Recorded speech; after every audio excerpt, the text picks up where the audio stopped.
Hello. I rolled a 20 from my dex save, but stuff still happened. So what's up? Do not fear. Biscuit is safe. I'm going to assume you know what I'm talking about, but for those who don't, Biscuit is a big old tort. Specifically, Biscuit is a 100-year-old African tortoise who accidentally escaped from his owner's home in Louisiana. The wind blew the gate open on the fence, and Biscuit got loose. And then he got stuck in a drainage ditch. And people saw him, and they were like, oh no! That Tort is in distress. So they called animal control, who came out and safely picked up the good old Tort and brought him back to an animal shelter. They put out a call saying, hey, did anyone lose a 100-year-old tortoise? And just a few hours later, the owner showed up. Reportedly, it took quite some time for Biscuit to make his way from the door of the animal shelter to the door of his human's car. There are very few things in this life that I know for sure, dear viewer. And one of those things is, we love Biscuit. Fuck Elon Musk, though. Sorry, I know we just came off Biscuit, and now I gotta talk about this dork. But Elon Musk reportedly cut off Starlink access to thwart a Ukrainian strike on Russian naval ships. You know, just that one dude using his global communications network to interfere with geopolitical conflict. That normal thing that people should be able to do. This is according to excerpts from an upcoming biography about Musk. Apparently, he was concerned about escalations to nuclear war. And so he took it upon himself to interfere with Ukraine's strike. Ukrainian officials say that because of that interference on that strike, Russian ships were able to make strikes against Ukrainian coastal cities along the Black Sea. Starting to think that this Musk guy is not particularly chill. Stop for just a moment and answer me this.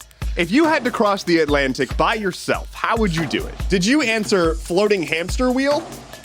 Neither did I. But a guy from Florida strapped together some sort of floating hamster wheel-like device and got inside of it and started to just kind of run his way across the Atlantic. Or at least he kind of did that. This is apparently like the third time he's tried this, and the Coast Guard caught up to him and they were like, hey, bro, stop. According to the Coast Guard's interpretation of what he did, they referred to it as manifestly unsafe. Apparently, when they tried to pick him up, he claimed that he had a bomb. I assume that was to try to thwart their efforts to stop him, but he didn't have a bomb. He just had a rickety flotation device and a pocket full of dreams. So the United Auto Workers strike is looking pretty likely. If you have not yet heard, the United Auto Workers in America have already decided to go on strike starting on September 14th if they can't reach a deal with their employers. Among the demands from the auto workers are a significant pay raise to the tune of like 46% over the course of several years, mind you. And they also are looking for a 4-day work week, among other things. Auto workers getting a 4-day work week would be fucking huge, so please. But that eye-watering 46% raise is mostly to make up for the lack of raises that they've had. While the CEOs of the big three automakers have been getting tons and tons of raises every year and making way more money than before, workers have actually had a decrease. Here is president of the UAW, Sean Fain. Quote, "We went to Ford and proposed a double-digit wage increase, just like the big three CEOs have received over the last 4 years. We also have a lot to make up for.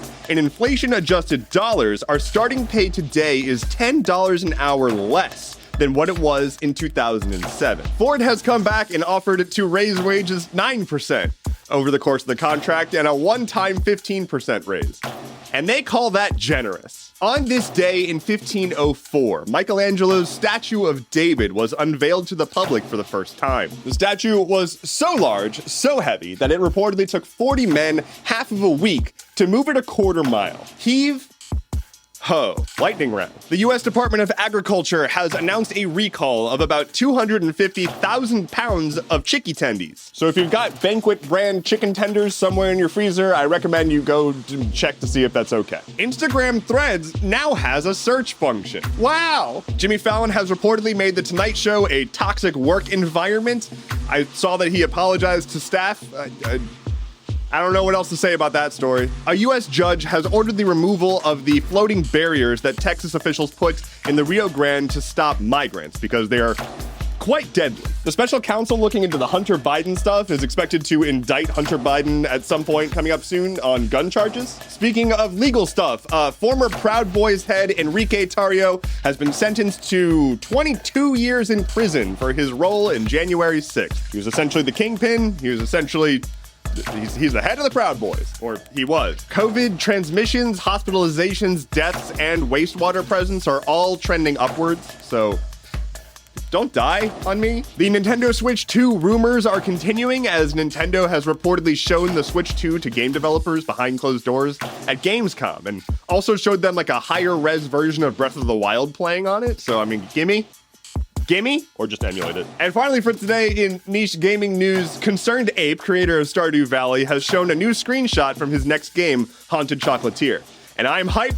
I'm so hyped. Thank you so much for listening to today's episode of Stuff Keeps Happening. Head to stuffkeepshappening.online for sources, bonus content, and to show solidarity with Biscuit. My name is Endeavorance. I'll be back on Monday. Take care and be well.